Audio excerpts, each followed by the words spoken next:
राजा दिवोदास, एक प्रहर के भीतर स्वयं उत्तर दिशा में स्थित वन में जाकर यज्ञ के लिए विशेष समिधा एकत्रित करके लाओ। ये तो बहुत ही कठिन परीक्षा है। एक प्रहर के भीतर राजा दिवोदास इतनी सारी समिधा एकाकी कैसे ला पाएंगे?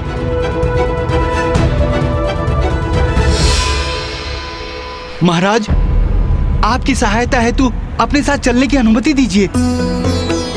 नहीं, तुम लोग यहीं रुकोगे ब्राह्मण देवता के पास। ये कार्य कठिन है, विषम है, संकटों से भरा है, किंतु ब्राह्मण देवता के महायज्ञ के लिए मेरे अकेले जाकर समिधा लाना अति आवश्यक है। इसलिए जो ये चाहते हैं वैसा ही होगा।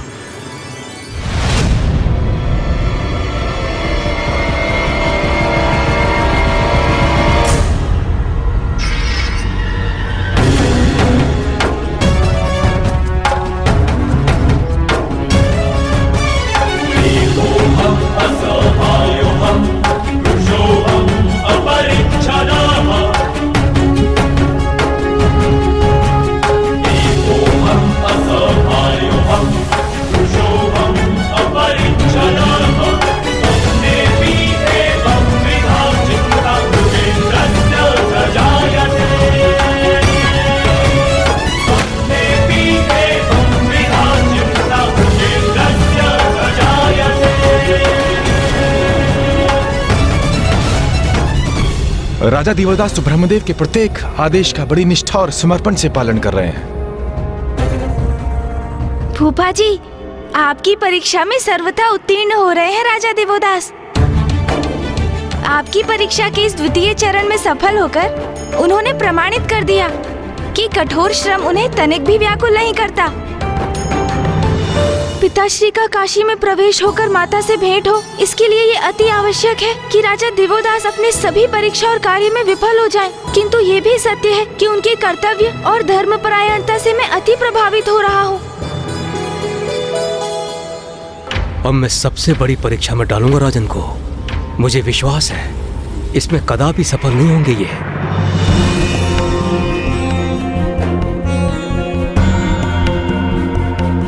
महाराज दिवोदास, ये सब तो सरल कार्य थे, किंतु अब यज्ञ के लिए जो वस्तुएं चाहिए वो अत्यंत ही महत्वपूर्ण है। आज्ञा दें ब्राह्मण देवता। मुझे अभी सप्त सिंधुओं और सप्त नदियों का जल चाहिए।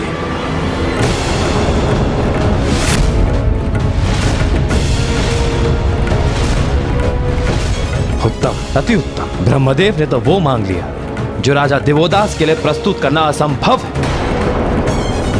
वर्षों बीत जाएंगे उन्हें सप्त सिंधुओं एवं सप्त नदियों का जल प्राप्त करने में, लेकिन ब्रह्मदेव ने तो वो अभी लाने को कहा है। अब राजा दिवोदास को अपनी असफलता स्वीकार करनी ही होगी।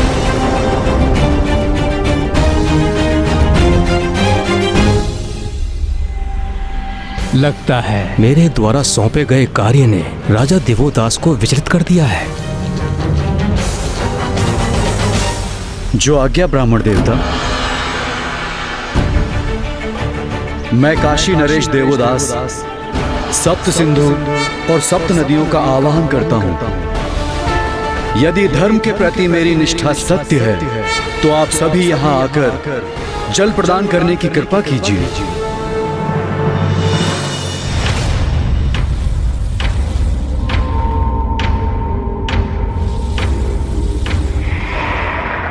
क्या हुआ वरुण देव? आप अचानक इतने स्तब्ध क्यों रह गए? ये कैसी दिव्य और अद्भुत पुकार जो मुझे राजा दिवोदास के लिए बाध्य कर रही। मुझे क्षमा कीजिए महादेव, किंतु मुझे जाना ही होगा।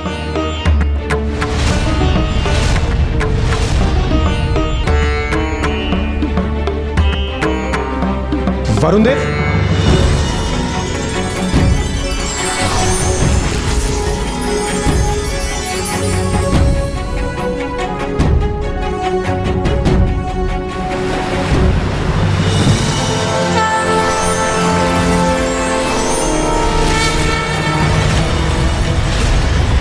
प्रणाम वरुण देव। मैं समुद्र देव आपको सप्त सिंधुओं का जल प्रदान करता हूं।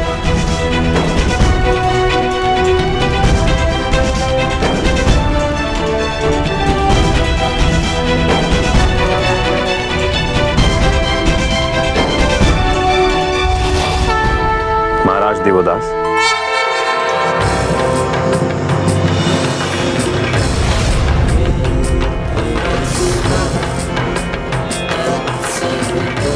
प्रणाम वरुण देव। मैं आपके लिए सब सिंधुओं का जल लेकर आया हूं। धन्यवाद वरुण देव।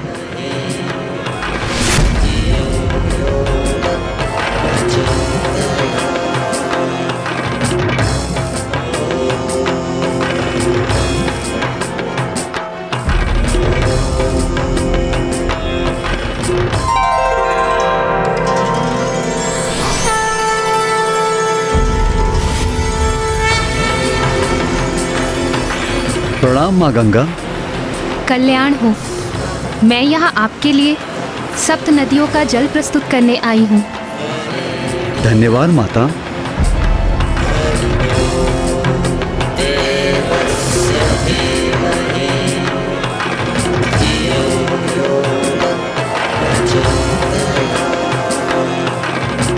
मैं कृतार्थ हुआ वरुण देव। माता,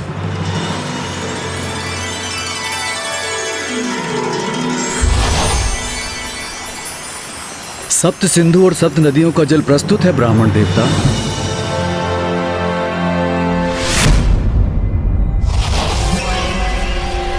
क्या हुआ वरुण देव?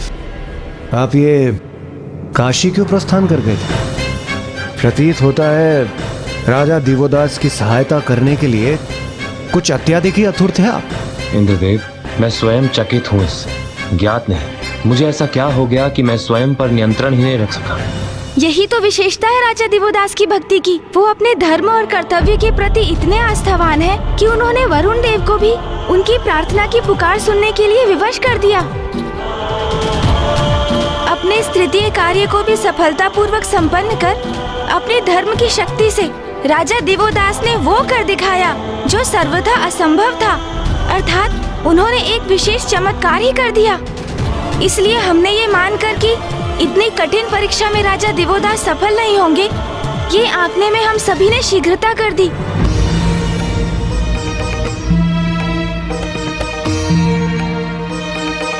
महाराज दिवोदास, आपने अपने वचन का मान रखा, मेरे प्रत्येक आदेश का पालन किया। मैं अपने कर्तव्य के प्रति आपकी निष्ठा और आपकी विनम्रता से अत्यंत प्रभावित हूँ। अब आप जाकर अपना राज संभालिए, क्योंकि अब मैं स्वयं अपना यज्ञ संपन्न करने में सक्षम हूँ। जो आज्ञा ब्राह्मण देवता।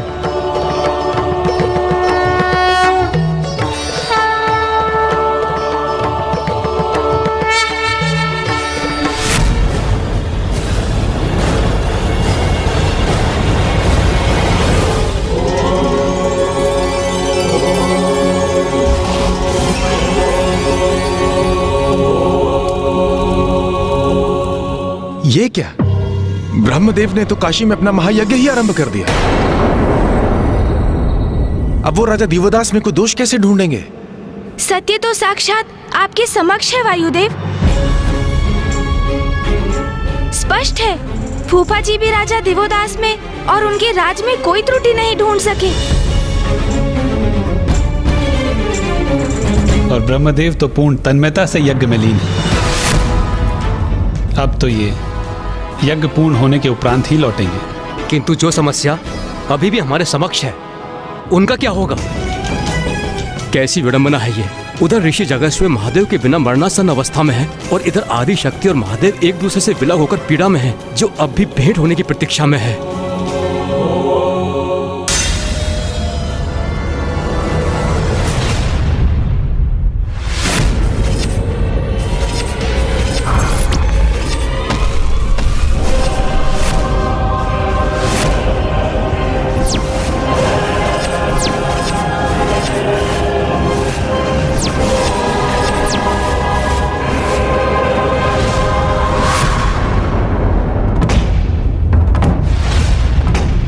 मामा जी क्या हुआ? आपके मुख पर अचानक चिंता का भाव क्यों उभर आया? गणेश, हमारा संकट अभी टला नहीं है, अपितु और बढ़ गया है। परिस्थिति और भी जटिल हो गई है।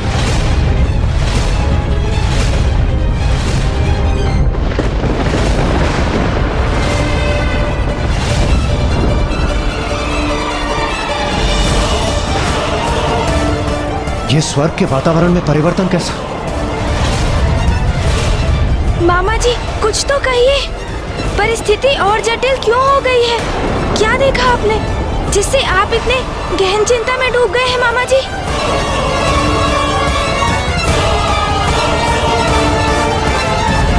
दुर्गमासुर, दुर्गमासुर, दुर्गमासुर।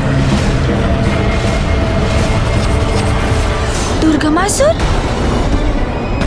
दुर्गमासुर।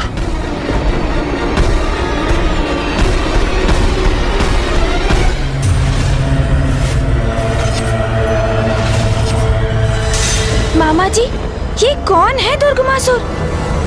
असुर रुरु का पुत्र, शुंभ निशुंभ की सेना का वो असुर महायोद्धा जिसका वध माता ने अपने माँ काली के स्वरूप में किया था। हाँ पुत्र कार्तिकेय, उसी असुर का पुत्र दुर्गमासुर। दुर्गमासुर ब्रह्मदेव का बहुत बड़ा भक्त है और अब वो स्वर्ग की ओर आ रहा है अपनी पूर्ण सेना के साथ।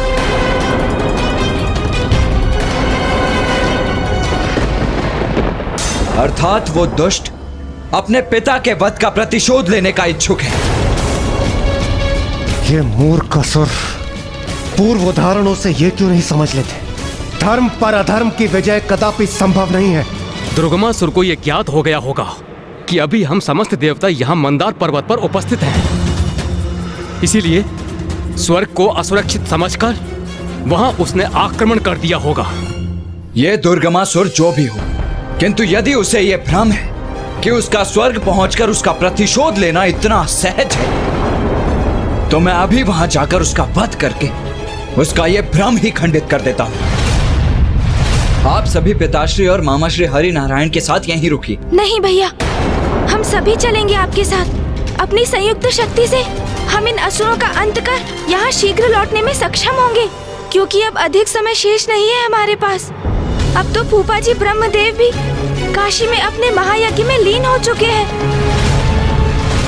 पिताश्री के काशी लौटने का उपाय ढूंढने का भार अब पुनः हमारे ऊपर ही है। ये स्थिति तो अब और भी विकट हो गई है भैया, क्योंकि एक और ऋषि जगेश्वर की स्थिति और बिगड़ती जा रही है और दूसरी ओर अब स्वर्ग पर ये नवीन संकट मंडरा रहा है।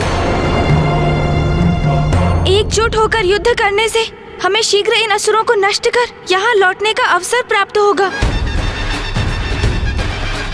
और हम माँ और पिताश्री के संयोग का कोई उपाय कर सकेंगे भैया। उचित है गणेश। मामा जी आप यहीं पिताश्री के साथ रुकिए। हम वहां जाकर उस दुर्गमासुर और उसकी सेना से शीघ्र निपट कर लौटेंगे। प्रणाम महादेव।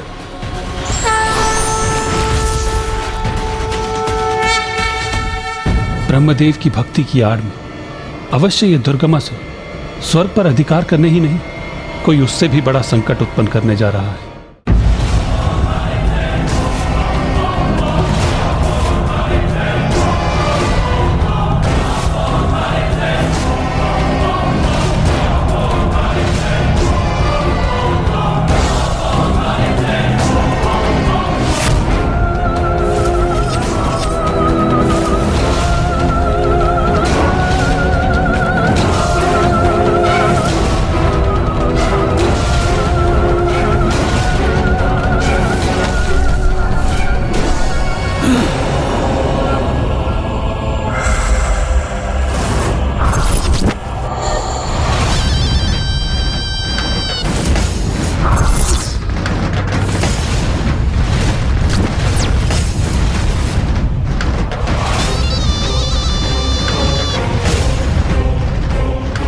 स्वर्ग, स्वर्ग, मेरा स्वर्ग दुर्गम पथ को सुगम कैसे बनाया जाता है ये भली भांति ज्ञात है मुझे।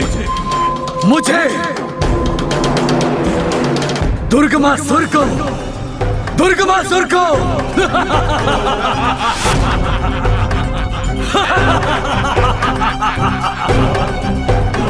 मेरा स्वर्ग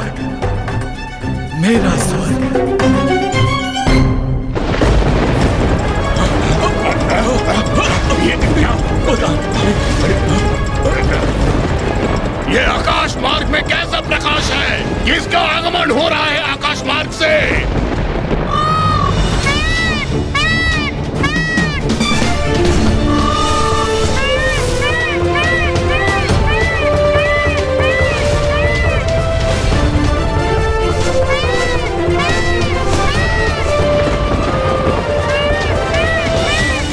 दुष्ट असुरों, यहाँ तक पहुँचकर तुमने अपनी मृत्यु को आमंत्रित किया है। अब मैं तुम सभी को स्वर्ग नहीं यमलोक की यात्रा पर भेजूंगा।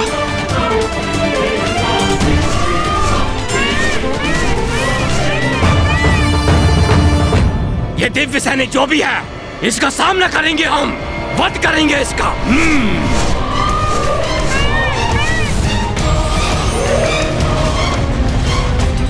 दुष्ट असुरों, अब तैयार हो जाओ अपने काल से भेंट करने के लिए।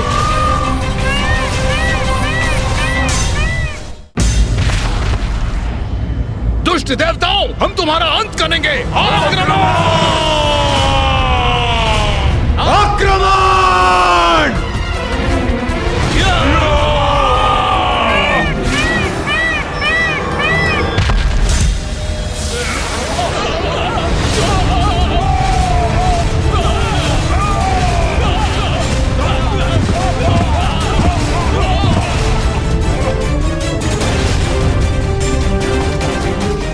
बहुत समय से अपने युद्ध कौशल का प्रदर्शन करने के लिए आतुर हो रहा था मैं।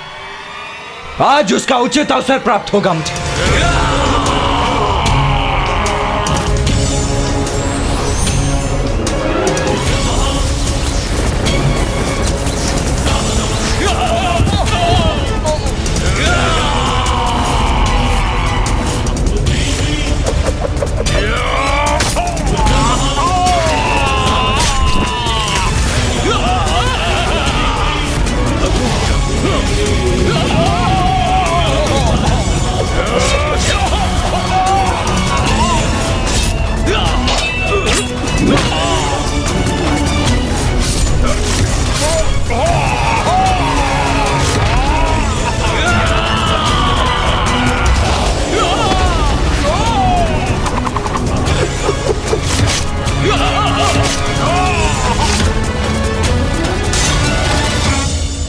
अनुज, गणेश कहाँ रह गया?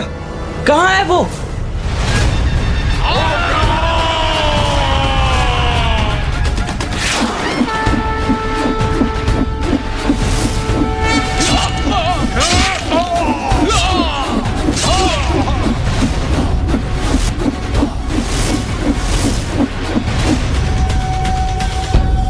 मैं यही हूँ भैया।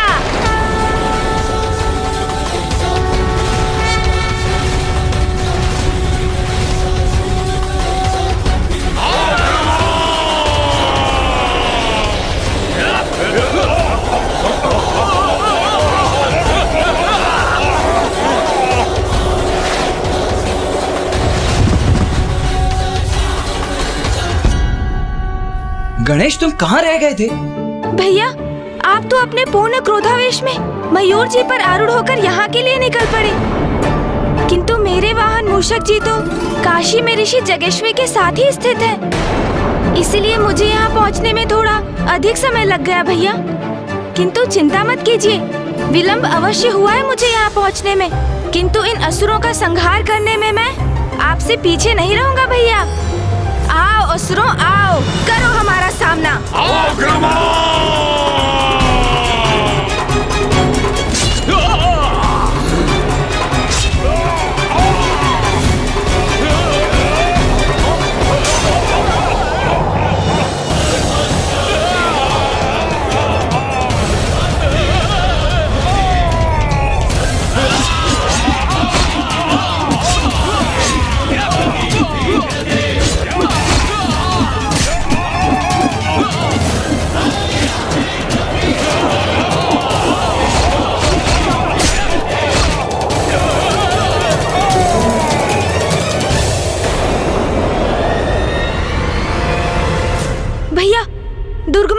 ही दिखाई दिया मुझे।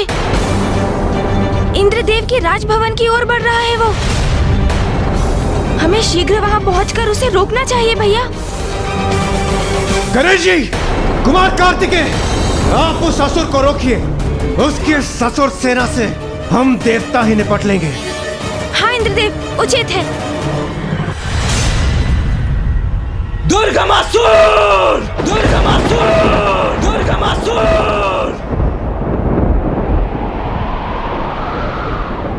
भीरू की भांति अपने युद्ध से पलायन कर रहे हो तुम।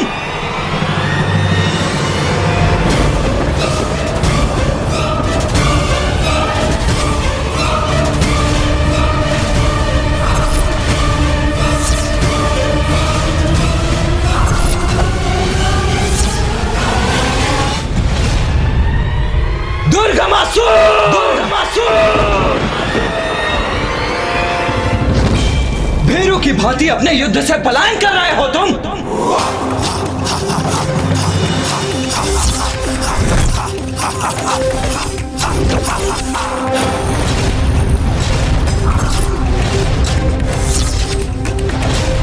भीरू! भीरू!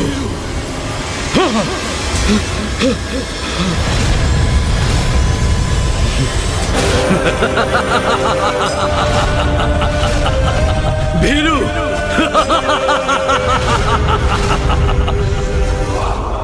क्या तुम्हें ज्ञात भी है कि मैं कौन हूं? मैं महायोद्धा रूरू पुत्र दुर्गमासुर हूं मैं। दुर्गमासुर! तुम्हारा परिचय ज्ञात है हमें, और ये भी ज्ञात है कि तुम यहाँ अपने पिता के वध का प्रतिशोध लेने आए हो। किंतु ये सब व्यर्थ है दुर्गमासुर, क्योंकि बुरे का अंत तो बुरा ही होता है। इसे हमारी चेतावनी समझो और अपनी शेष सेना सहित लौट जाओ यहाँ से।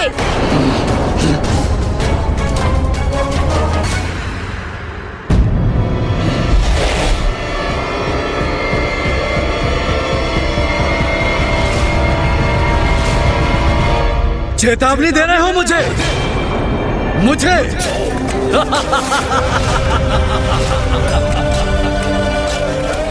यदि मैं तुम्हारी चेतावनी पर ध्यान न दूं तो? गणेश, शब्दों की इस क्रीड़ा में कोई रुचि नहीं है मुझे। वहां काशी में ऋषि जैक्षुए अति गंभीर अवस्था में। हमारा काशी लौटना अति आवश्यक है। इसीलिए अभी अपने एक ही बार से इसका वध कर इस युद्ध का भी अंत कर दूंगा मैं।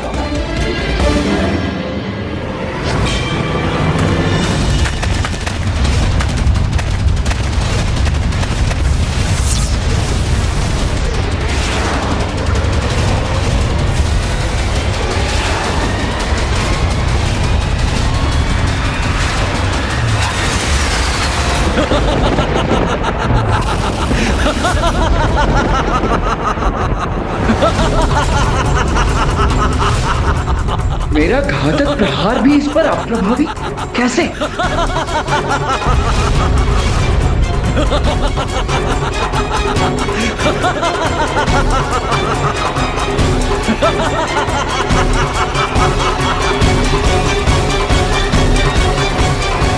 क्या हुआ? तुम तो एक ही बार में मेरा अंत करने वाले थे। आओ आगे बढ़ो, अंत करो मेरा। क्या ये भ्रांति थी तुम्हारी कि एक असुर महायोद्धा दुर्गमासुर का अंत इतना सरल होगा? अंत करो मेरा, प्रयास करो, आगे बढ़ो। किंतु मुझे ढूंढ तो लो, ढूंढो ना, ढूंढो ढूंढो ढूंढो ना। वास्तविक दुर्गमासुर का संधान तो कर लो, कर लो। ढूंढो ढूंढो, दुर्गमासुर को ढूंढो। या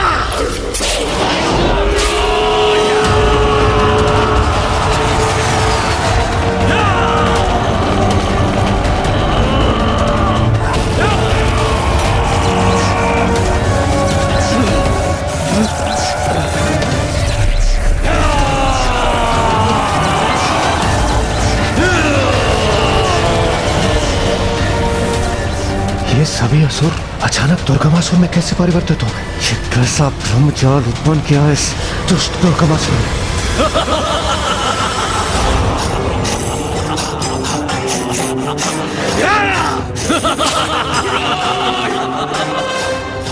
यदि मैं यहाँ हूँ तो अपनी इच्छा पूर्ण करो,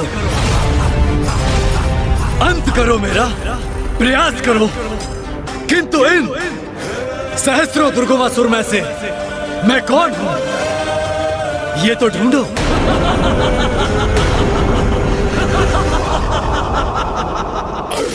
कदाचित मैं यहां हूं और कदाचित मैं यहां नहीं भी हूं।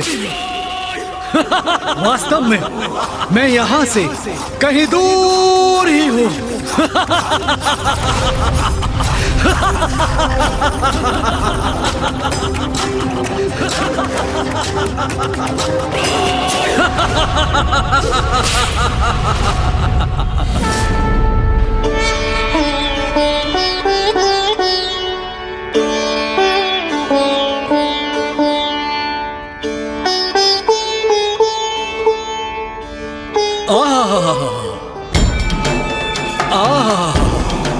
कौन हो तुम और यहाँ क्यों आए हो?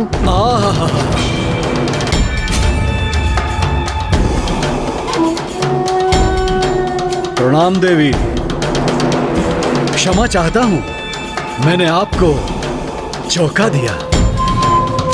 मैं दुर्गमासुर हूँ, दुर्गमासुर हूँ। एक असुर यहाँ ब्रह्मलोक में? नाना देवी, चिंता मत कीजिए, मैं यहाँ ब्रह्मलोक में कोई उपद्रव मचाने नहीं आया। मैं तो अपने आराध्य का, अपने ब्रह्मदेव का बहुत बड़ा भक्त हूँ।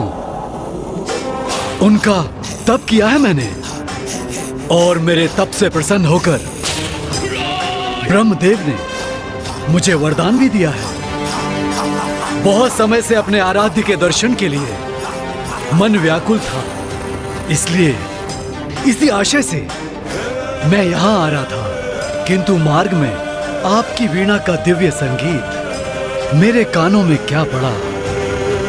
सत्य कहूं देवी तो मेरा मन मंत्र मुग्ध हो गया। किंतु देवी, ब्रह्मदेव दिखाई नहीं दे रहे हैं, उनका स्थान भी रिक्त है। यदि यहाँ नहीं है तो कहाँ है मेरे ब्रह्मदेव? स्वामी इस समय काशी में है वत्स।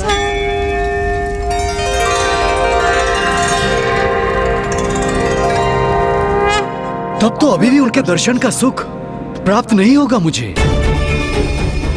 मैं तो उनसे आशीर्वाद प्राप्त करने आया था। प्रभु का आशीर्वाद तो सदैव अपने भक्तों के साथ है पुत्र।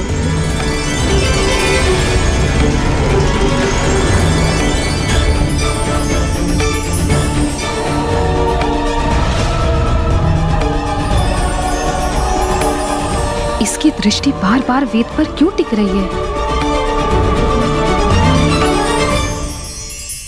स्वामी शीघ्र ही लौटने वाले होंगे वत्स। तुम अभी प्रस्थान क्यों नहीं करते? कुछ समय पश्चात प्रभु से भेंट करने पुनः लौट आना। देवी, आपको भय का आभास नहीं हो रहा है? भय? मुझे? भय मुझे क्यों होगा वत्स? कि ब्रह्मदेव आपको यहाँ अकेला छोड़ काशी चले गए और अपने पीछे पवित्रता और दिव्य में श्रेष्ठ वेद को यही छोड़ गए। आपको भय नहीं होता यदि कोई यहाँ आए और वेद का हरण कर ले?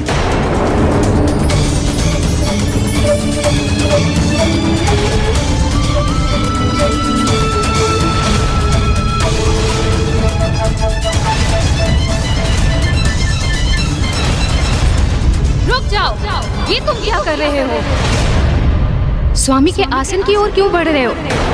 देवी, चिंतित ना हो।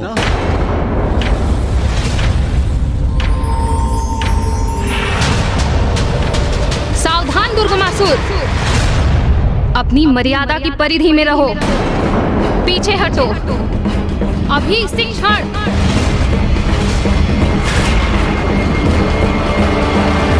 देवी, मैं ब्रह्मदेव का अनन्य भक्त हूँ। मैं तो आप पर उपकार कर रहा हूँ।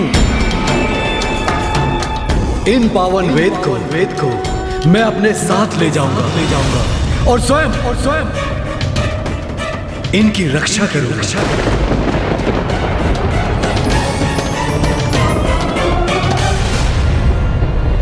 तुम ऐसे नहीं मानोगे। मैं अभी समस्त देवताओं का आह्वान करती हूँ। किनको बुलाएंगी आप देवी? वो सभी तो अपने अपने कार्यों में व्यस्त हैं।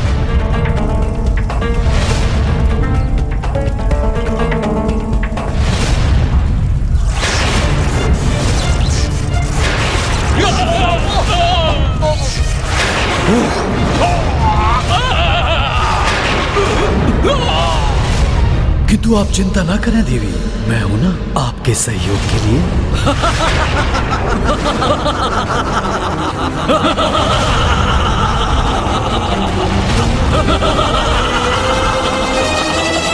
ये क्या? इस मायावी ने तो अपने असंख्य प्रतिरूप उत्पन्न कर मुझे घेर लिया है।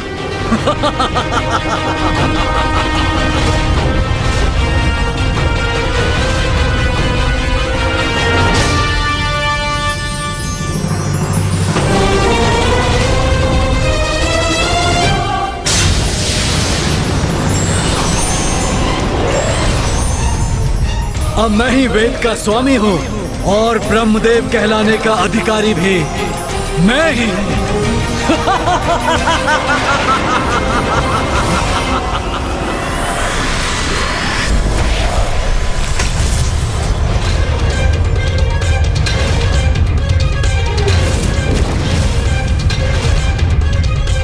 नहीं, बहुत बड़ा अनर्थ हो गया। दुष्ट दुर्गमासुर ने वेद का हरण कर लिया। स्वामी, ब्राह्मण देवता, मेरे राज्य में ऐसा दिव्य महायज्ञ कर मुझे और मेरे राज्य को कृतार्थ करने हेतु आपका कोटि कोटि प्रणाम। धन्यवाद तो मुझे आपको देना चाहिए महाराज दिवोदास कि आपने काशी जैसी पावन धरती पर मेरे यज्ञ करने में मेरा सहयोग दिया। आपने मुझे 10 अश्वमेध यज्ञों का पुण्य प्राप्त करने का अधिकारी बना दिया। मैं इस पवित्र स्थान को आशीष देता हूँ और घोषणा करता हूँ कि आज के उपरांत इस पवित्र स्थान का नाम दशाश्वमेध होगा। दशाश्वमेध होगा। दशाश्वमेध होगा। दशाश्वमेध होगा।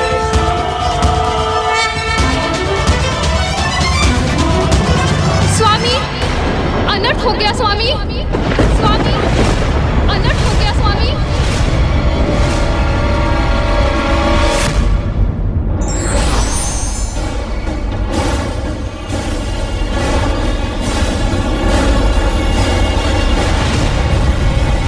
दुष्ट दुर्गमासुर यहाँ से वेद का हरण कर उन्हें अपने साथ ले गया स्वामी। ये तो घोर अनर्थ हो गया।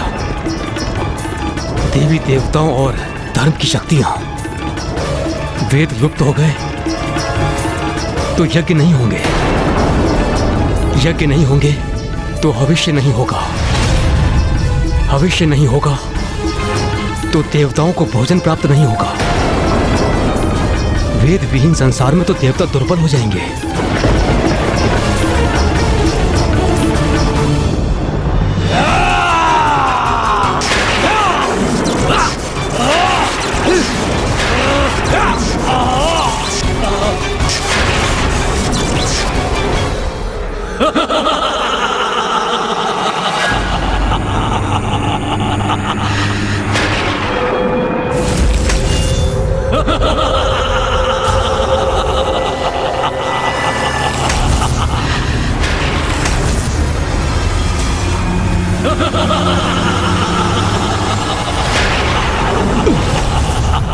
क्या हुआ इंद्रदेव? आप आहत तो नहीं हुए ना? गणेश जी, मुझे ज्ञात नहीं, अचानक से मुझे कुछ दुर्बलता का आभास हो रहा है। ये सब क्या हो रहा है यहाँ? ऐसे ज्ञात पड़ता है जैसे हमारी शक्ति क्षीण पड़ती जा रही है,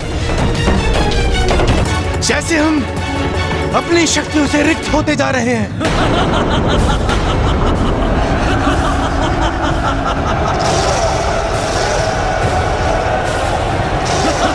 ये दुष्ट असुर तो स्थिर पड़े देवताओं की ओर बढ़ रहे हैं। इन्हें रोकना होगा मुझे। भैया, देवगण तो अत्यंत दुर्बल प्रतीत हो रहे हैं। वो अपनी इस अस्वस्थता की स्थिति में युद्ध करने में सक्षम नहीं। हमें देवताओं को मंदार पर्वत ले जाना होगा।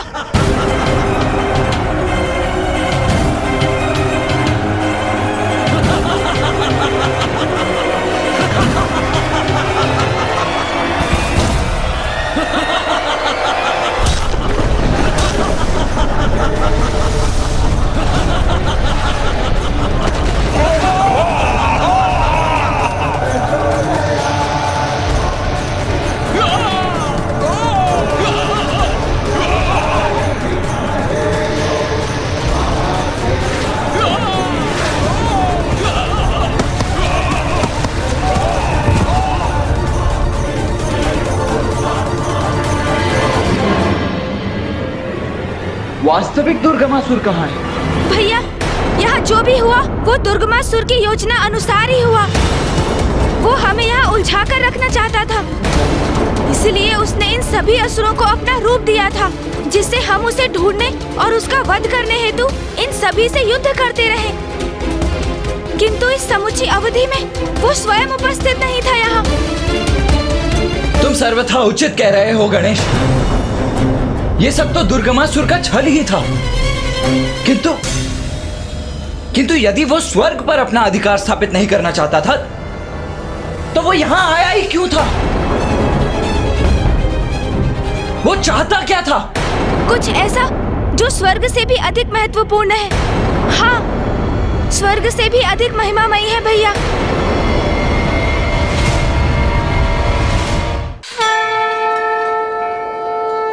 मामा जी, ये देवताओं को हुआ क्या है? अचानक ये सब इतने शक्तिविहीन क्यों हो गए? इनके शक्तिहीन होने का कारण क्या है? वेद वेद वेद।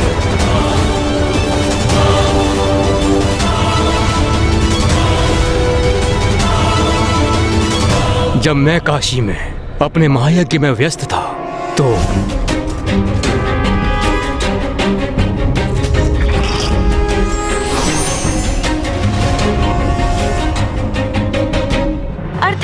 दुर्गमासुर ने वेद चुरा लिया है।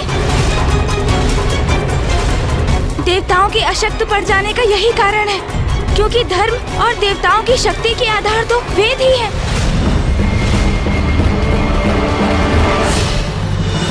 तुम उचित कह रहे हो गणेश।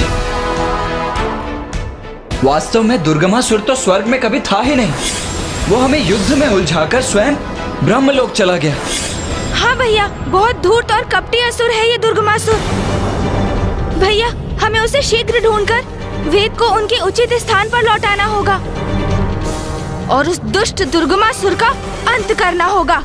पुत्र गणेश, पुत्र कार्तिकेय, दुर्गमासुर का अंत इतना सहज नहीं। सहज नहीं है उसका अंत? किंतु क्यों फूफा जी?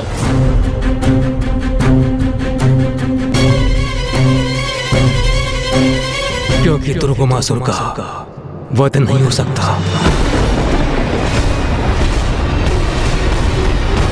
क्योंकि उसे मेरा वरदान प्राप्त है।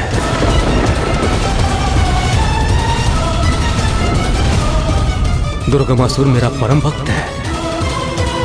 उसने मेरी कठोर तपस्या कर मेरे दर्शन प्राप्त किए हैं। आंखें खोलो वत्स। प्रणाम प्रभु। मैं तुम्हारी तपस्या से प्रसन्न हुआ। कहो, क्या वरदान चाहते हो? ब्रह्मदेव, आप मुझे अमृत का वरदान तो नहीं देंगे, ये ज्ञात है मुझे।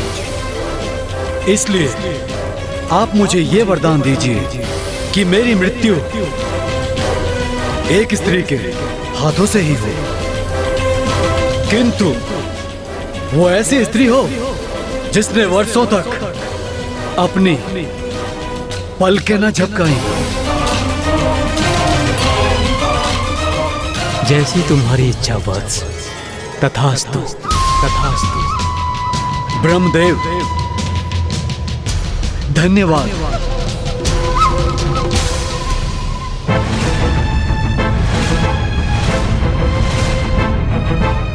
ये कैसा वरदान मांग लिया दुर्गमासुर ने?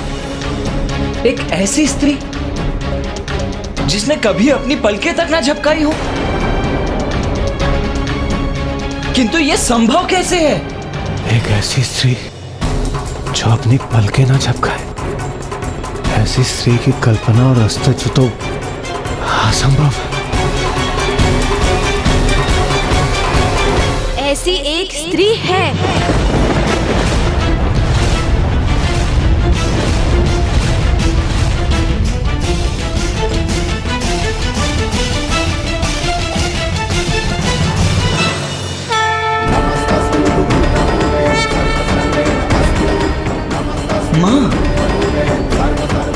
हाँ भैया, माँ ही दुर्गमासुर का वध कर सकती है। किंतु क्या गणेश? किंतु भैया, माँ के हाथों दुष्ट दुर्गमासुर का वध तब तक संभव नहीं जब तक माँ और पिताश्री की भेंट ना हो जाए। माँ आज भी अपलक पीड़ा युक्त पिताश्री के काशी लौटने की प्रतीक्षा में है। भैया, हमारे लिए भी ये एक कड़ी परीक्षा का समय है, क्योंकि अब हमें केवल ऋषि जैगिश्वे की मुक्ति का ही नहीं, वरन माँ और पिताश्री के शीघ्र मिलन के लिए प्रयास तीव्र करना होगा। तभी माँ की पीड़ा भी दूर होगी और इस पीड़ा के अंत से ही सृष्टि पर छाई दुर्गमासुर नामक संकट का भी अंत संभव हो पाएगा। भैया, ज्ञात नहीं इस अंतराल दुष्ट दुर्गमासुर की अगली योजना क्या हो, इसलिए अब शीघ्र अतिशीघ्र माँ और पिताश्री का मिलन अति आवश्यक हो गया है। भैया, वेद के ना होने के कारण ही सभी देवगण दुर्बल और क्षीण पड़ते जा रहे हैं। अब केवल माँ ही दुर्गमासुर का वध कर सकती है। किंतु क्या गणेश? किंतु भैया, माँ के हाथों दुष्ट दुर्गमासुर का वध तब तक संभव नहीं जब तक माँ और पिताश्री की भेंट ना हो जाए। माँ आज भी अपलक पीड़ा युक्त पिताश्री के काशी लौटने की प्रतीक्षा में है। भैया, हमारे लिए भी ये एक कड़ी परीक्षा का समय है, क्योंकि अब हमें केवल ऋषि जैगिश्वे की मुक्ति का ही नहीं, वरन माँ और पिताश्री के शीघ्र मिलन के लिए प्रयास तीव्र करना होगा। तभी माँ की पीड़ा भी दूर होगी और इस पीड़ा के अंत से ही सृष्टि पर छाई दुर्गमासुर नामक संकट का भी अंत संभव हो पाएगा। भैया, ज्ञात नहीं इस अंतराल दुष्ट दुर्गमासुर की अगली योजना क्या हो, इसलिए अब शीघ्र अतिशीघ्र माँ और पिताश्री का मिलन अति आवश्यक हो गया है। भैया, अब जो भी करना है अति शीघ्र करना होगा, अन्यथा शीघ्र ही वेदों के न रहने का सृष्टि पर दुष्प्रभाव पड़ना आरंभ हो जाएगा। वेद विहीन होकर संसार मंत्रोच्चारण भूल जाएगा। पूजा पाठ, यज्ञ आदि की धार्मिक क्रियाएं थम जाएंगी। मनुष्य धर्म पथ से भटक जाएगा। निरंतर हराश होगा देवताओं की शक्ति में। दुराचार, अनाचार, अज्ञानता, अन्य आसुरी आचरण में वृद्धि होगी। देवता बलहीन होने के कारण अच्छाई की रक्षा करने में असमर्थ होंगे। इसीलिए समस्त संसार में अधर्म रूपी बुराई का ही बोलबाला होगा। और दुर्बलता के कारण सभी देवगण अपना अपना दायित्व निभाने में असमर्थ होंगे। देवराज इंद्र का वर्षा और बवंडर से नियंत्रण खो जाएगा। अग्नि, वायु और जल तीनों तत्वों से अपना नियंत्रण खो देंगे। सभी देवताओं की शक्तियां निरंतर क्षीण होती जाएंगी। सृष्टि संकट में आ जाएगी।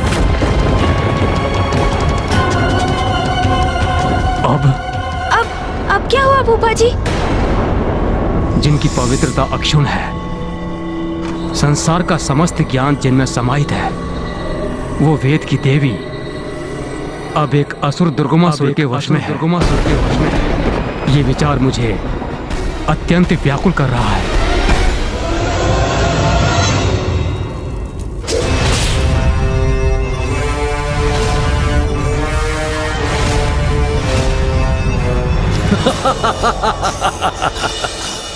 दुर्गमासुर की युक्ति का तोड़ निकालना अत्यंत दुर्गम है, क्योंकि ज्ञान की सरिता और वेद की देवी पर अब मेरा अधिकार है, दुर्गमासुर का अधिकार है।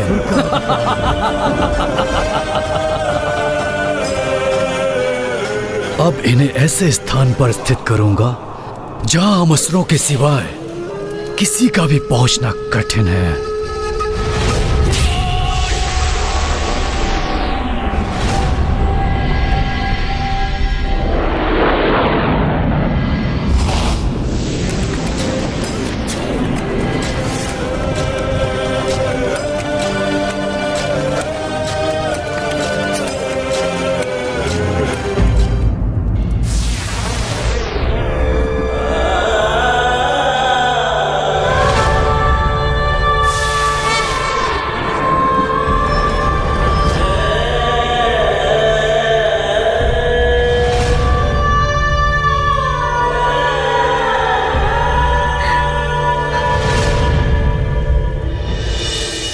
फूफा जी, आपके समान मैं भी चिंतित और व्यथित हूँ। वेद माता का हरण कर ले गया दुष्ट दुर्गमासुर। इसकी तो कल्पना भी हमारे लिए अपार वेदना का कारण है। किंतु मुझे ये भी ज्ञात है कि वेद की उत्पत्ति भी तो माँ आदिशक्ति से ही हुई है। माँ ने तो स्वयं इसकी चर्चा मुझसे की थी कि प्रत्येक दिवस के भोर में वेद माता माँ के चरणों में अपना मस्तक रख उनका अभिवादन करती हैं, जिसके परिणाम स्वरूप माँ के चरणों का सिंदूर उनके मस्तक पर स्थित हो जाता है।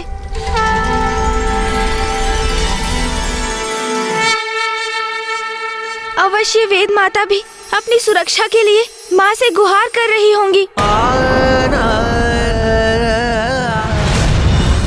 माता, इस सृष्टि की रक्षा के लिए मुझे इस असुर से मुक्त कराइए माता।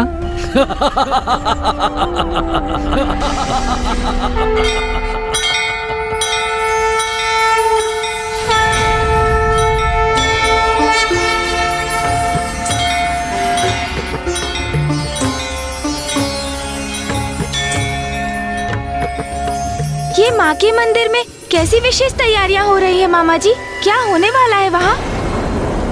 हाँ पुत्र गणेश, कल से नवरात्रि की तिथियां आरंभ है। देवी आदिशक्ति के मंदिर में उसी की तैयारियां चल रही हैं। कल से देवी आदिशक्ति के सभी भक्त नवरात्रों की पूजा और व्रत आरंभ करेंगे। समय का चक्र भी कितनी तीव्र गति से बढ़ता जाता है ना। मुझे तो आभास भी नहीं हुआ कि नवरात्रि का समय आ गया है।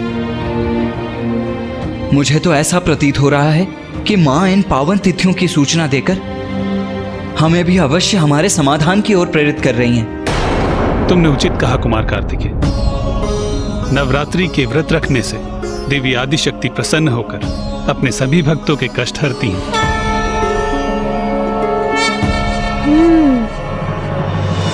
और हमारे संकटों का निवारण तो माँ के द्वारा ही संभव है। इसलिए हम भी नवरात्रि के व्रत और पूजन करेंगे।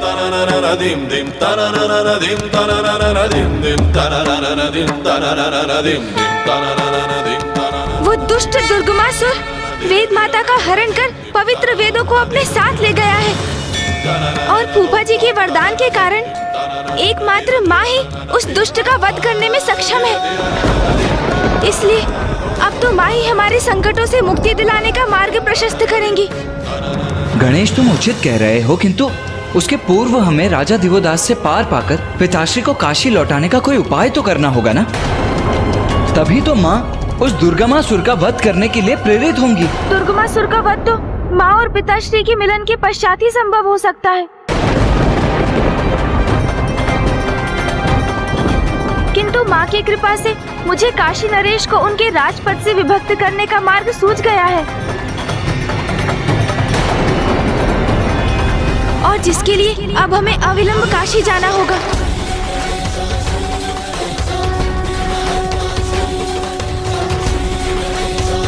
गणेश जी, भले ही इस अवस्था में तो हम युद्ध नहीं कर पाएंगे और संकट के समय में हमको योगदान न करें, ये सर्वथा अनुचित होगा।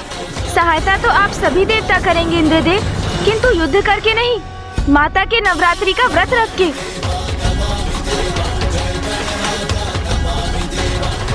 और आप सभी ये व्रत यहाँ मंदार पर्वत पर रहकर ही करेंगे।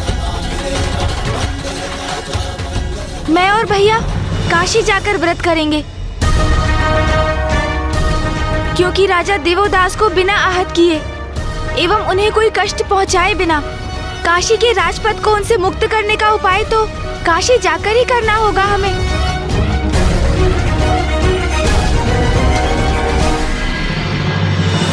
कितना बड़ा और दुर्भाग्यपूर्ण परिवर्तन आ गया है तुम्हारे वैभव में। वहाँ ब्रह्मलोक में सदा उजले तारों से घिरी रहती थी, ब्रह्मदेव की देखरेख में। उनके निकट दिव्य कमल पर स्थित रहती थी वेद की देवी। किंतु अब तो यहाँ इस गहन अंधकार में घिरी हुई हो, जहाँ तुम्हारा ये सिंहासन एक काले और कलुषित कमल पर स्थित है। यहाँ तो मेरे लिए श्वास लेना भी कठिन हो रहा है। इस पाप में अंधकारी स्थान पर क्यों लेकर आए हो मुझे? क्योंकि अब आपका यही नवीन स्थान है। अब आप मेरे अधीन हैं और मैं आपका नवीन स्वामी। बड़े मूर्ख हैं ये देवता, जिन्हें मेरे वास्तविक आशय का भान भी नहीं हुआ। मेरी दृष्टि स्वर्ग के सिंहासन पर नहीं, मेरी रुरु पुत्र दुर्गमासुर की दृष्टि तो आरंभ से आप पर ही थी देवी। क्योंकि मुझे ज्ञात था यदि आप लुप्त हुई तो संसार से धर्म का भी लोप अवश्य होगा और फिर संसार में पाप और अनाचार का विस्तार होगा। देवता दुर्बल होंगे और असुरों की शक्ति बढ़ेगी। मैं रुरु पुत्र दुर्गमासुर सृष्टि पर अपना एक छत्र राज्य स्थापित करूंगा। इसलिए इस नवीन स्थिति को स्वीकार कीजिए, क्योंकि अब तो सदा आपको इसी एकांत में ही रहना होगा देवी।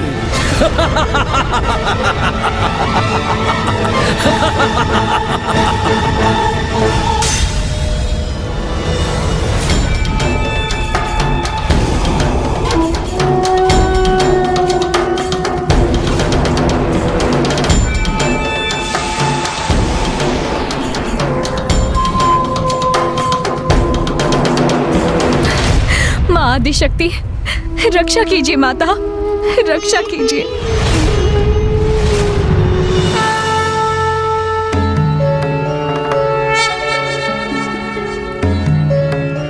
प्रणाम माता। माँ, आपकी अनुमति के बिना तो कुछ भी नहीं होता। ये सभी जो यहाँ घटित हो रहा है, इसमें अवश्य आपकी ही लीला छिपी है माँ। पिताश्री ने काशी का परित्याग किया, उनका अनुसरण करते हुए समस्त देवता भी काशी से प्रस्थान कर गए, किंतु आपके और पिताश्री का वियोग काशी की शोभा और दिव्यता में वृद्धि का कारण बना माँ। क्योंकि अब फूफा जी ब्रह्मदेव, सूर्यदेव और 64 योगिनी माताओं के धाम भी यहाँ स्थापित हो गए हैं, किंतु अब पिताश्री को काशी लौटाने को सुगम बनाने का समय आ गया है माँ। और दुष्ट दुर्गमासुर वेद माता का हरण कर ले गया है। उस दुष्ट दुर्गमासुर का वध कर उससे मुक्त कराने का सामर्थ्य तो एकमात्र आप में ही है माँ। किंतु जब तक पिताश्री नहीं लौटेंगे, आप अपने स्थान से तनिक भी नहीं हटेंगी। इसलिए आप उस दुर्गमासुर का वध कैसे करेंगी माँ? और राजा देवोदास के रहते पिताश्री काशी में कदापि प्रवेश नहीं करेंगे। इसलिए अब हमारे समक्ष एक बहुत बड़ी विडंबना उपस्थित हो गई है माँ। माँ, इस दुविधा का समाधान मेरे पास नहीं, एकमात्र आपके पास है। मेरे पास कुछ है तो वो है मेरी भक्ति। भैया, मैं और समस्त देवता अपनी भक्ति से ही प्रयास करेंगे माँ। हम सभी नवरात्रि के व्रत और पूजन करेंगे और मुझे विश्वास है कि हमारी भक्ति के परिणाम स्वरूप आप हमारा मार्गदर्शन अवश्य करेंगी माँ। हमें उचित समाधान सुझाएंगी आप। इसलिए हमें आशीर्वाद दीजिए माता कि हम ये पूजा और व्रत समर्पण और भक्ति भाव से संपन्न कर सके। हमें आशीर्वाद दीजिए माता। पुत्र गणेश, मेरा आशीर्वाद तो सदैव तुम्हारे साथ है और मुझे ज्ञात है कि अपनी भक्ति और युक्ति से तुम कोई ना कोई मार्ग अवश्य ढूंढ लोगे। प्रणाम माता।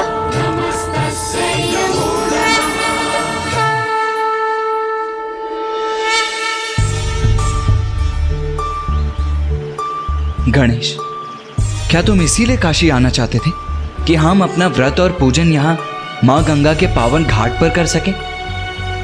नहीं भैया। तो फिर यहाँ काशी आने की क्या आवश्यकता थी? हम अपना पूजन वहां देवताओं के साथ मंदार पर्वत पर भी तो कर सकते थे।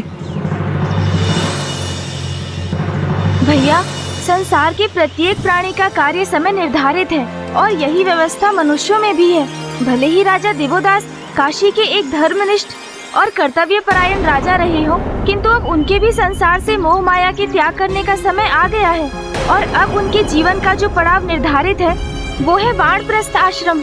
यही सत्य है उनके जीवन का और यही बात राजा दिवोदास को समझाना अति आवश्यक है, जिसके लिए हमारा काशी आगमन हुआ भैया। इसलिए हमारी पूजा का उचित स्थान है राजा दिवोदास का राजभवन। काशी नरेश राजा दिवोदास के राजभवन में? किंतु कैसे गणेश?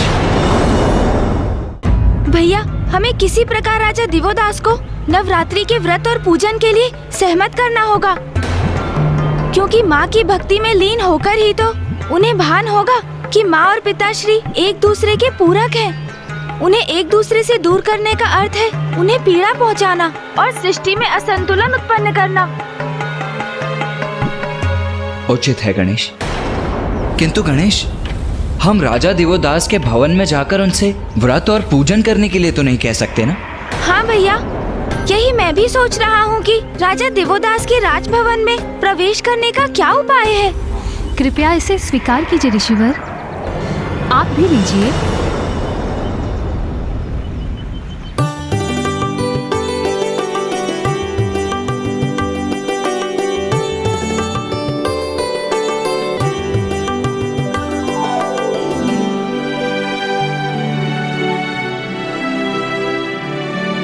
गणेश, वो स्त्री जो वहां दरिद्र ब्राह्मणों को फल और वस्त्र दान कर रही है, वो तो काशी की महारानी प्रतीत हो रही है। आपने उचित समझा कुमार कार्तिकेय। वो स्त्री महारानी सरला ही है, राजा देवोदास की पत्नी। अपने पति के समान वो भी बहुत नेक और धार्मिक स्त्री है। इसलिए यदि आप दोनों राजभवन में प्रवेश करने के इच्छुक हैं, तो महारानी सरला के माध्यम से ये अवश्य संभव है। हमें हमारा मार्गदर्शन करने के लिए आपको कोटि कोटि धन्यवाद माता। मैं आप दोनों की जो भी सहायता कर सकती हूँ वो अवश्य करूँगी। बस आप दोनों किसी भी प्रकार महादेव को काशी लौटाने का मार्ग ढूंढिए। महादेव की अनुपस्थिति में काशी अपूर्ण है और हम सभी नहीं, माँ आदिशक्ति भी अत्यंत व्यथित हैं। हमें सफलता का आशीर्वाद दीजिए माता। कल्याण हो।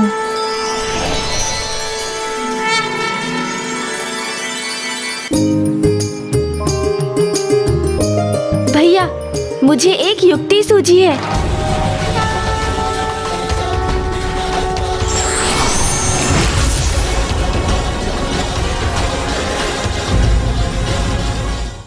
गणेश, ये क्या कर रहे हो तुम? माँ के निर्देश का पालन भैया। बुद्धि और युक्ति का प्रयोग कर रहा हूँ मैं। चलिए, अब आप भी मेरे समान वस्त्र धारण कीजिए।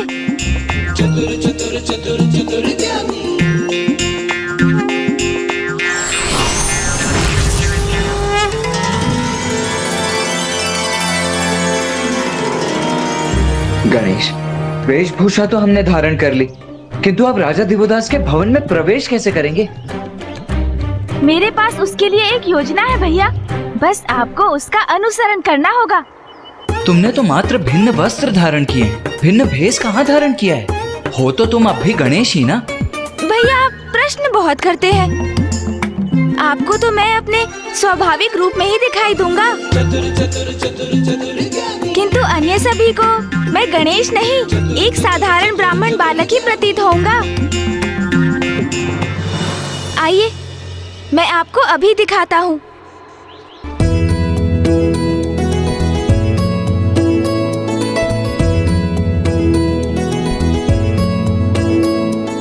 कल्याण हो माता।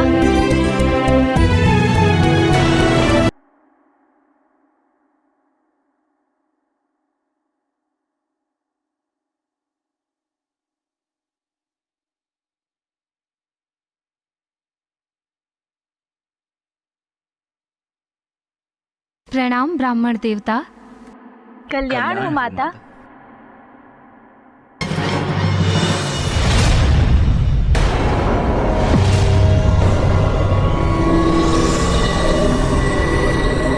मुझे क्षमा करे ब्राह्मण देवता, अब आपको देने के लिए मेरे पास कुछ भी शेष नहीं।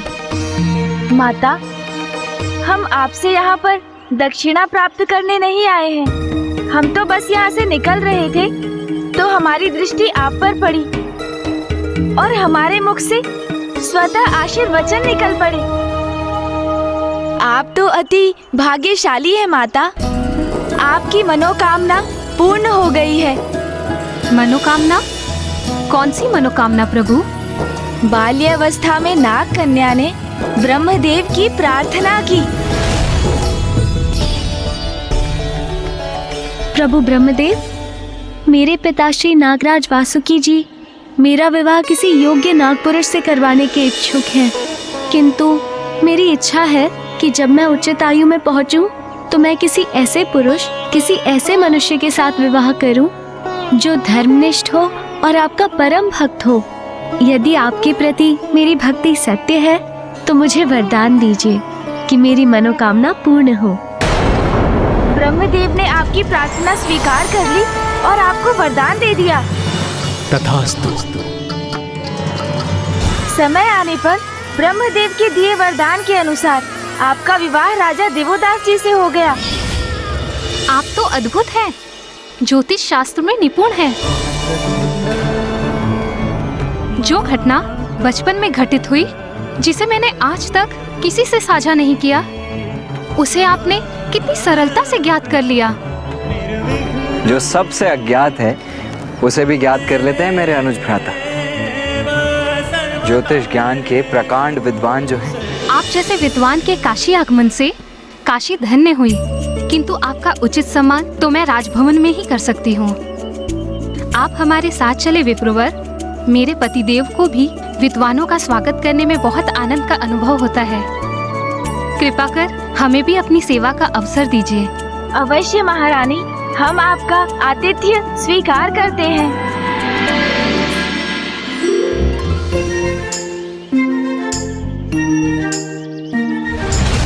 अब मैं राजा दिवोदास के समक्ष जो कुछ भी कहने वाला हूँ वो राजा दिवोदास के मन को परिवर्तित कर देगा, और यही परिवर्तन माता और पिताश्री के भेंट का कारण बनकर दुर्गमासुर के अंत का कारण बनेगा।